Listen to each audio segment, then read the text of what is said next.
Basically this fly consists of a long tail that's been marked with a marker pen. That's just a plain one. And then we have this big glitzy front piece on, made out of spectrum twist, which helps the fly to stop sinking, provides a lot of bulk in the water, and it helps to give it the crazy up and down action that you get with this fly. The other nice thing about it is, from the rear, it provides a big thing for them to aim at as it dances around in front of them. Fantastic fly. Dead easy to make. We'll show you how. First of all, I think we'll pick, what shall we do? Shall we make a red one? We'll make a red one, a two-tone red one. Use a bit of this UV red fibre and a bit of this really bright pink, and I'll show you how to mix the two together so we get a nice unique colour. What we do basically, take a small piece of this, you don't want a lot,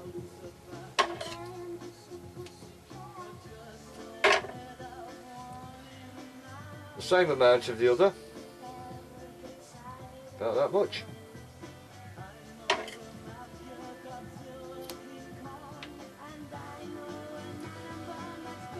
Put them together so the ends are together like this. There we go. Roll them around in your fingers a little bit. Grip them again in the centre. Then using your hairbrush, blend the two together like this. One end first, then the other end, and then grab one end, turn it round, and stroke it again, and that more or less completely mixes the two together. There you are, we're getting a lovely bright but very deep red colour with that, so we're going to go with that for this fly. And basically the method entails tying the material in halfway along, folding the rest back and tying it all together. It's the easiest, simplest way of doing things, and also it doesn't build a big bulk of fibre up on the hook shank. It leaves everything mobile, so you can see why we don't use too much, because when it's doubled over it provides quite a big chunk of stuff. So with that ado, we'll start the thread on the hook. Now we use invisible tying thread for tying our flies. It's dead cheap and cheerful, pretty strong, and the nice thing about it is you can see your materials through it, and when it's varnished it goes clear, so absolutely fantastic stuff. What we do is we start this on the hook, about a third of the way down, wrap it around a few times towards the eye and back down towards the bend a few times. You can see that holds it all together. Clip the excess off, and then the most important thing is this stuff. This is Pike Trek Final Overcoat. It's our version of varnish, probably one of the best on the market. Use a cocktail stick and just daub a load of that on the hook shank, all over that whipping. This forms a nice uneven bed that the rest of the new materials can grip to, and it stops the pattern twisting around on the hook.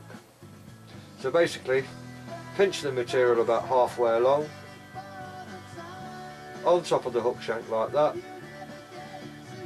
spread it around a little bit with your fingers, take the silk up once, pinch it between thumb and forefinger, and then pull down on the back, and there you are, it's on.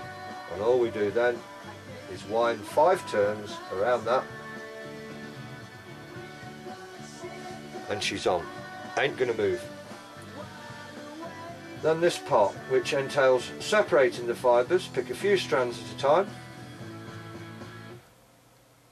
pull the front ones forward nice and tight, pull those back over and whip over the same point of the hook another 4 or 5 times. Nice and solid. Separate another bunch of fibres, bring that back down this side of the pattern. Again, over the top 4 or 5 times. The resulting fibre you can split into 2 more chunks if you like. Pull one back, on top of the rest, 4 turns. The last bunch, pull it back down this side of the hook, 4 times again. You see this leaves a little bulb here. What we do is work steadily back towards the hook eye and it's bound down. There we go. That's the tail on. Now you can add flash at this stage if you require. We'll add a little bit of, I don't know, what should we do? Put a bit of gold in there, do you think? Does gold look nice? Oh yeah, we'll put a bit of gold in there. Now you don't want much of this. 4 or 5 strands is quite adequate. Again, snip that from the hank. Again, double it over till it's about halfway. Place it on top of the hook, quite loosely. Pinch and loop again. Pinch there, pull down, she's gripped. 3 turns on there is plenty. Fold the rest over. You can see how it's spreading around the hook.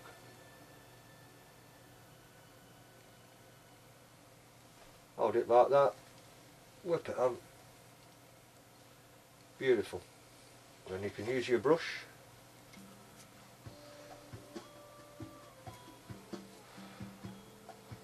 And that looks like something you buy down London Road in Leicester. Bit of a sari type look. I'm liking that quite a bit.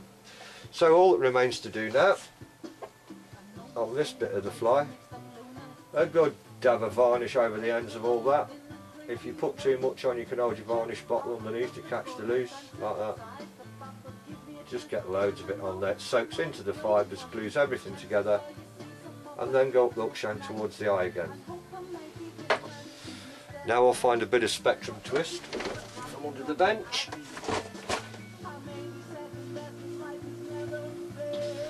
And we'll pick, I don't know, what sort of colour should we use? Green, do you think? No, that's a bit garish. Bit of pink to go with it. We'll try a bit of pink. Maybe orange. No, pink. It's the beauty about fly tying, you can experiment to your heart's content. Now this stuff, you'll notice it's like a string with fibres sticking out one side of it. So the string bit, the core bit, is the bit you want to tie to the hook.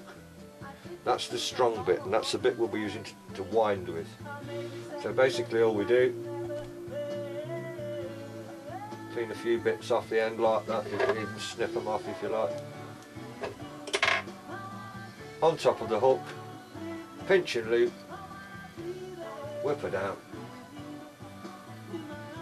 Make sure you've got it bound down beautifully at the same point. All the materials have been tied into the same point, and then you can take your silk or your tying thread back to the front of the hook like that and leave it out of the way. One more job before we continue. Another big glob of varnish on there. Doesn't matter how much of this stuff you use. Now when we wind this material round, it'll stick into the wet varnish and provide a really useful, durable pattern. Now the secret to tying this stuff in is, as you wind it around the hook shank, you need to stroke the fibres back, otherwise it'll just tie over itself and squash all the fibres tight to the shank, which is not what we're after. We're after a bit of a bushy head on this fly, so take it round once and stroke all your fibres back. Take it round again and keep stroking those fibres back, and as you go, just keep pulling them back like that.